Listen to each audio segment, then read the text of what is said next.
आम जन का जो विश्वास टूटा था,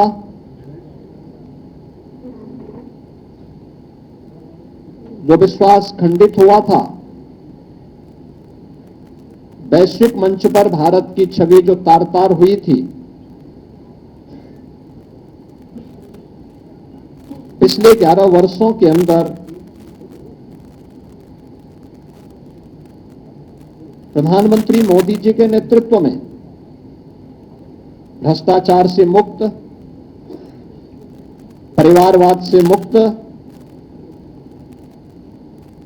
तुष्टीकरण की राजनीति से मुक्त,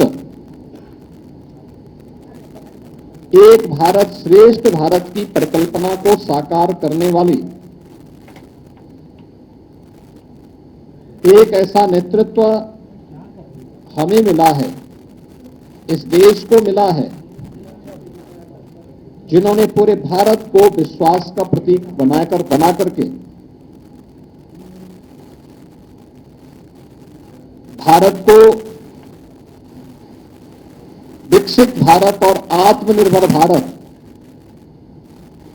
की एक सुदृढ़ नींव का निर्माण करते हुए अगले 25 वर्ष की एक व्यापक कार्य योजना पूरे भारतवासियों के सामने भी प्रस्तुत कर दी है। इन 11 वर्षों में भारत ने न केवल सामाजिक और सांस्कृतिक दृष्टि से, बल्कि सुरक्षा के मोर्चे पर, सुशासन के मोर्चे पर और आर्थिक मोर्चे पर भी एक नई पहचान बनाई है।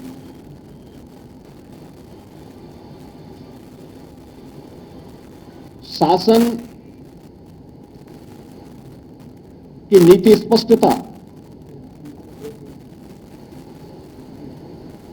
कार्यप्रणाली की पारदर्शिता और जनता के प्रति जवाबदेही, अब यह शासन की एक नई पहचान बनी है। विकास केवल नारे नहीं, बल्कि यह विरासत और विकास का एक बेहतर समन्वय करते हुए आम जनमानस को साथ लेकर के चलने की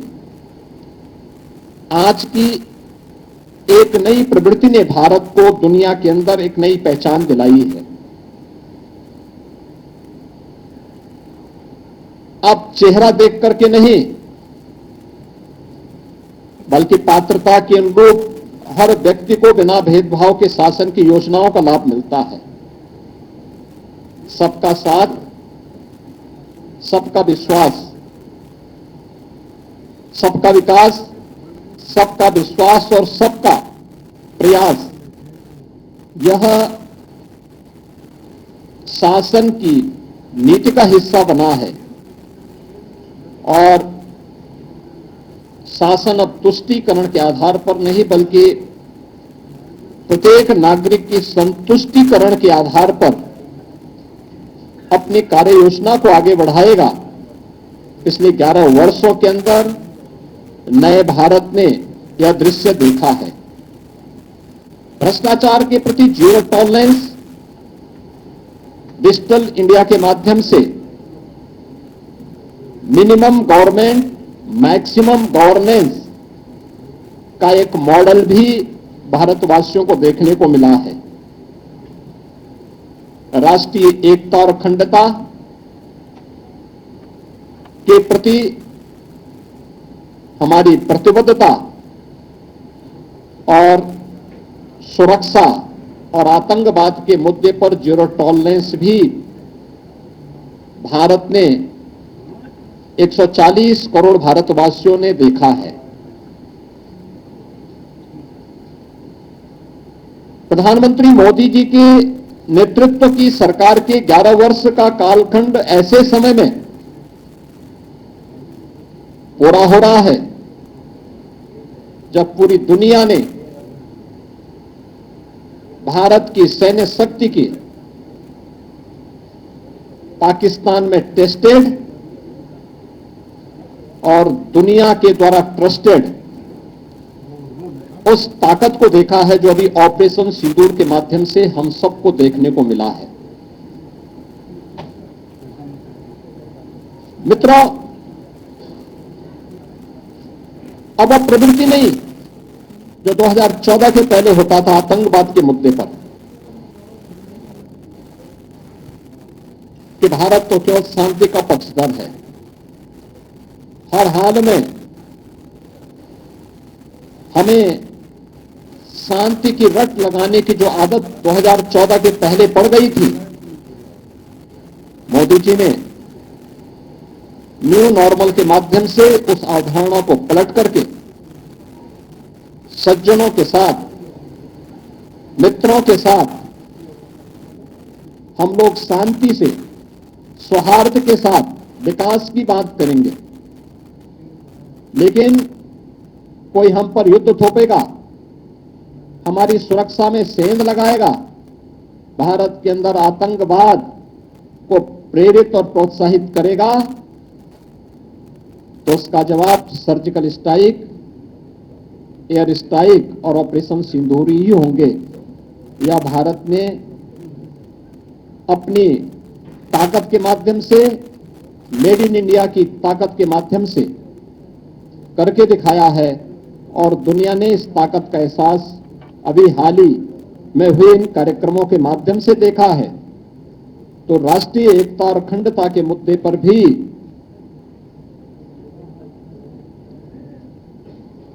1952 से लगातार भारत पर थोपे गए धारा 370 को पूरी तरह समाप्त करके जम्मू कश्मीर को, लद्दाख को भारत के कानून के अनुरूप, भारत के संवैधानिक दायरे में लाकर भारत की अखंडता को कश्मीर से कन्याकुमारी तक एक भारत श्रेष्ठ भारत के इस नए मॉडल के रूप में प्रस्तुत किया है। मित्रों, आजादी के अमृत महोत्सव वर्ष में देश की जनमानस को प्रधानमंत्री मोदी जी ने विकसित भारत का जो मंत्र दिया, इसके लिए प्रधानमंत्री मोदी जी ने 5 प्रण और 11 संकल्प प्रत्येक भारतवासी को याद कराए थे। ये 5 प्रण, और आपने देखा होगा ये 11 वर्ष के कालखंड इन 5 प्रण के दायरे में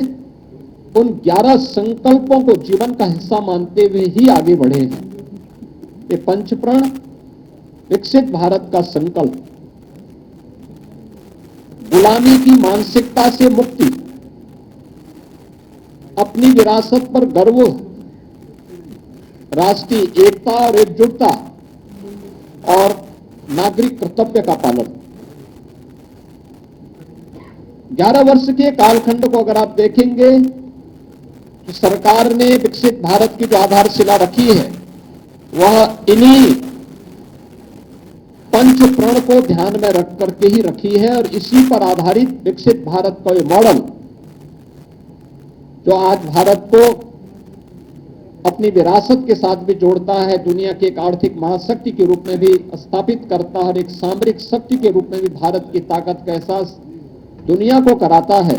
उसने भारत के लिए जो 11 संकल्प प्रधानमंत्री मोदी जी ने प्रत्येक भारतवासी के लिए सुनिश्चित किए, उनमें कर्तव्य का पालन, एक समावेशी विकास, गांव, गरीब, किसान, नौजवान, महिलाएं, समाज के प्रत्येक तबके को ध्यान में रख करके किए गए कि पिछले 11 वर्ष में गरीब कल्याणकारी, लोक कल्याणकारी कार्यक्रम, इंफ्रास्ट्रक्चर के डेवलपमेंट का जो मॉडल है, ये सभी उसके हिस्से हैं। भ्रष्टाचार मुक्त शासन, टेक्नोलॉजी का उपयोग करके डीबीटी के माध्यम से जो कार्य पिछले 11 वर्ष के अंदर देखने को मिले हैं, स्वतंत्र भारत में 65 वर्षों में इस प्रकार का मॉडल कभी भी देखने को नहीं मिला। कानून का सम्मान। हर व्यक्ति कानून से बड़ा कोई नहीं।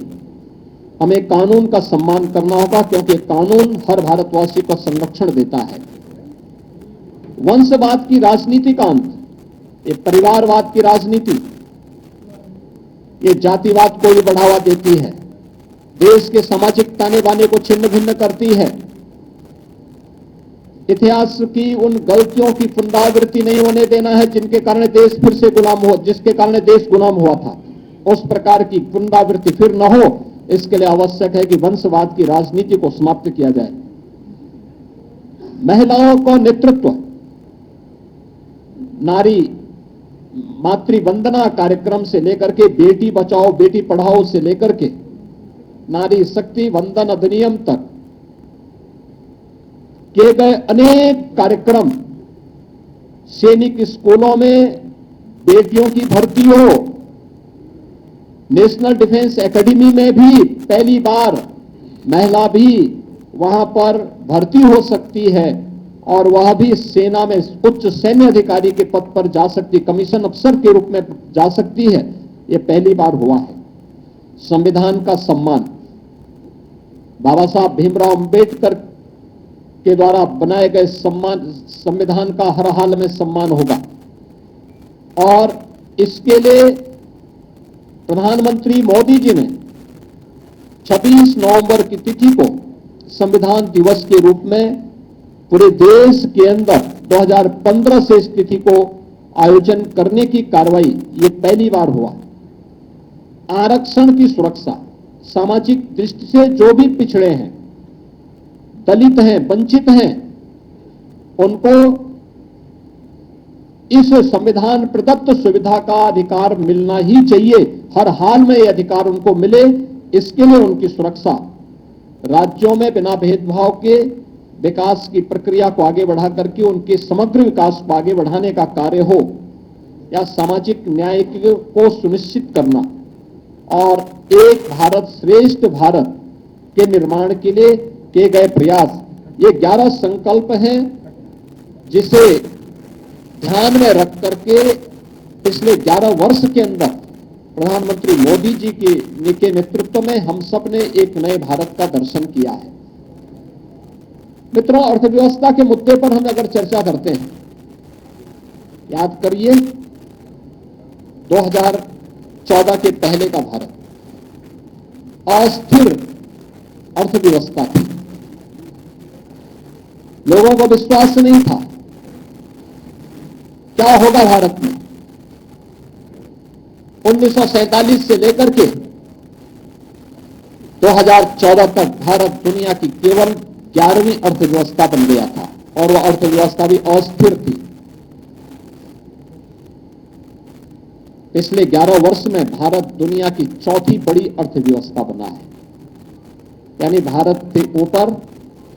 अब भारत ने अपनी आजादी के अमृत महोत्सव वर्ष में, जब देश अपनी आजादी के 75 वर्ष पूरा कर रहा था, तब प्रधानमंत्री मोदी जी के नेतृत्व में भारत ने उस ब्रिटेन को अर्थव्यवस्था के मोर्चे पर पछाड़ा था, जिस ब्रिटेन ने भारत पर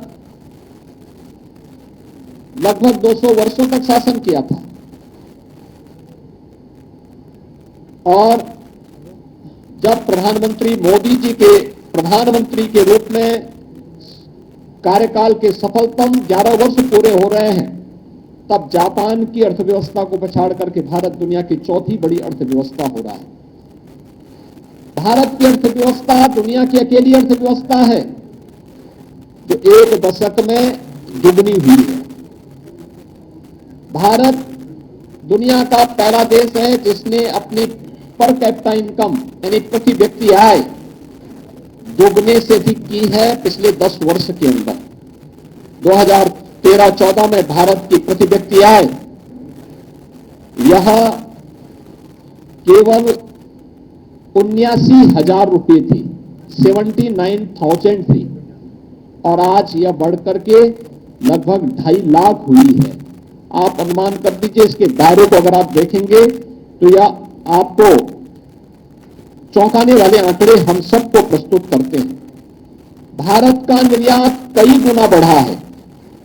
और यह एक नई अर्थव्यवस्था के रूप में भारत को स्थापित करने, आगे बढ़ाने की, और याद करना कि 2000 जिस भारत की विकास की दर जिस स्पीड से दुनिया के अंदर बढ़ रही है, 2027 में भारत दुनिया की तीसरी बड़ी अर्थव्यवस्था बनेगा। तीसरी बड़ी अर्थव्यवस्था बनने के लिए 2027 का एक टारगेट भी प्रधानमंत्री मोदी जी ने भारतवासियों के सामने, भारत के नागरिकों के सामने पहले ही प्रस्तुत कर दी है। मित्रों, इंफ्रास्ट्रक्चर वर्ल्ड क्लास हो या इंफ्रास्ट्रक्चर अर्थव्यवस्था का बाहरी ढांचा होता है, उसकी रीढ़ होती है, और सुदृढ़ अर्थव्यवस्था के लिए आवश्यक होता है बेहतर इंफ्रास्ट्रक्चर। आपने इस बात को महसूस किया होगा कि स्वर्गीय अटल बिहारी वाजपेयी जी ने अपने कार्यकाल के दौरान उन्होंने अर्थव्यवस्था पर एक ध्यान केंद्रित किया था। प्रधानमंत्री ग्रामीण सड़क योजना उस समय उन्होंने लागू की थी। स्वर्णिम चतुर्भुज की योजना हाईवे के लिए लागू की थी। उसके उपरांत अगले 10 वर्ष तक फिर योजना ठप सी पड़ गई। यूपीए गवर्नमेंट के दौरान इनकी हाईवे की स्पीड 11 किलोमीटर प्रतिदिन थी, और आज ये उससे 3 गुने से अधिक, यानी लगभग 35 किलोमीटर प्रतिदिन है। 35 किलोमीटर हाईवे पर डे बनने की स्पीड आज नए भारत की है। आज हमारी 99% ग्रामीण क्षेत्र की सड़कें, यानी ग्रामीण हमारे गांव आज प्रधानमंत्री ग्रामीण सड़क योजना से कनेक्टेड हो चुकी हैं, और इस दौरान देश के अंदर 3,80,000 किलोमीटर ग्रामीण सड़कों का निर्माण भी पिछले 11 वर्ष के अंदर हुई है। और इसी प्रकार से देश के अंदर हाई स्पीड कॉरिडोर के निर्माण के लिए भी कार्य हुआ, जिसमें 3,600 किलोमीटर का हाई स्पीड कॉरिडोर और देश की पहली रैपिड रेल उत्तर प्रदेश के अंदर भी प्रारंभ हुई है, जो दिल्ली मेरठ के बीच में प्रारंभ हो चुकी है। इन 11 वर्षों में लगभग 55,000 किलोमीटर हाईवे का विस्तार हुआ है, जिसके बारे में मैंने आपको पहले बताया कि आज भारत की जो प्रतिदिन स्पीड है, हाईवे की स्पीड है, जो आज हाईवे हमारे बन पा रहे हैं, ये 35 किलोमीटर पर डे के हिसाब से आज बन रहे हैं, जबकि यह 2014 तक मात्र 11 किलोमीटर पर डे की थी। मेट्रो, पब्लिक ट्रांसपोर्ट का बेहतरीन माध्यम मेट्रो, 2014 में देश के अंदर 5 सिटी में मेट्रो का संचालन हो रहा था। उत्तर प्रदेश का एक भी सिटी उसमें नहीं था, और आज देश के अंदर 23 सिटी में मेट्रो का संचालन हो रहा है। यूपी के 6 सिटी ऐसी हैं जहां मेट्रो का सफलतापूर्वक संचालन आज के दिन पर हो रहा है। विश्वस्तरीय सुविधाओं से युक्त तो नई ट्रेन नमो भारत एक्सप्रेस के रूप में, अमृत भारत एक्सप्रेस के रूप में और वंदे भारत एक्सप्रेस के रूप में आज हम सबको देखने को मिल रही है। एयर कनेक्टिविटी 1947 से लेकर के 2014 तक भारत के अंदर केवल 74 हाईवे बन पाए थे, 74 हाईवे बन पाए थे, और आज इनकी संख्या बढ़कर के 160 हुई है। 160 एयरपोर्ट आज के दिन पर भारत के अंदर बन गए हैं, और उत्तर प्रदेश के अंदर अगर हम देखते हैं तो उत्तर प्रदेश के अंदर यह संख्या अगर 2017 में केवल 2 एयरपोर्ट पूरी तरह और 2 आंशिक रूप से सक्रिय थे, तो आज के दिन पर उत्तर प्रदेश में 16 एयरपोर्ट पूरी तरह सक्रिय हैं और कार्य कर रहे हैं, जिनमें से 4 इंटरनेशनल एयरपोर्ट हैं और 5वां इंटरनेशनल एयरपोर्ट उत्तर प्रदेश